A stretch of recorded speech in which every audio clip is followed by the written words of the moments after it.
حویلی کی اونچی اور پرانی کھڑکیوں کے شیشوں پر بارش کی تیز بوندیں مسلسل دستک دے رہی تھی۔ فضا میں مٹی کی وہ سوندھی خوشبو پھیلی ہوئی تھی جو ہر اداس دل کو بھی تسکین دے دیتی۔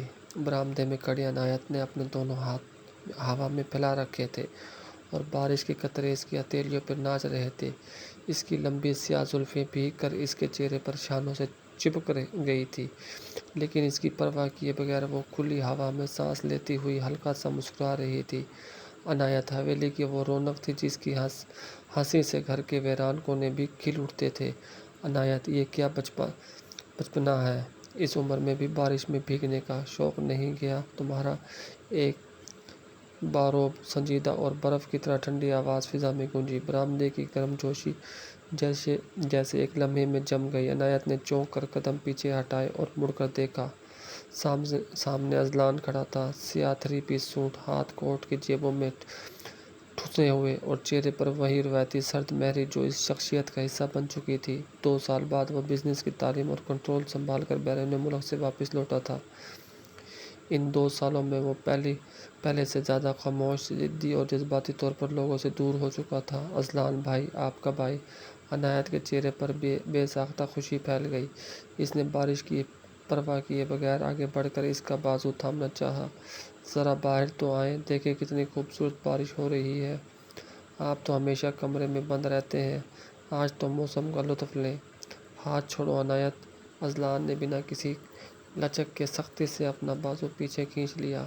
اس کی آنکھوں میں ایک عجیب سی ناگواری تھی۔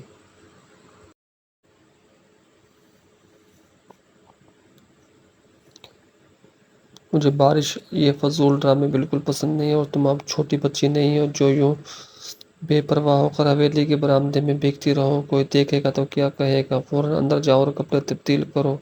عنایت کے ہاتھ ہوا میں معلق رہ گئے۔ اس کی آنکھوں میں چمکتی ہوئی خوشی کا چراغ ایک دم بجھ گیا۔ اس کا دل چاہا کہ وہ رو دے، لیکن اس نے اپنی عادت کے مطابق جذبات کو چھپایا اور ایک شرارتی سی مسکراہٹ اپنے لبوں پر سجائی۔ آپ بالکل نہیں بدلے اذلان بھائی، عنایت نے نظریں جھکا کر مدھم آواز میں کہا، پھر اس کی آنکھوں میں دیکھ کر مسکرائی۔ 2 سال لندن میں رہ کر بھی آپ وہیں پتھر کے پتھر ہی رہے، لگتا ہے وہاں کا موسم بھی آپ کے دل کی برف نہیں پگھلا سکا۔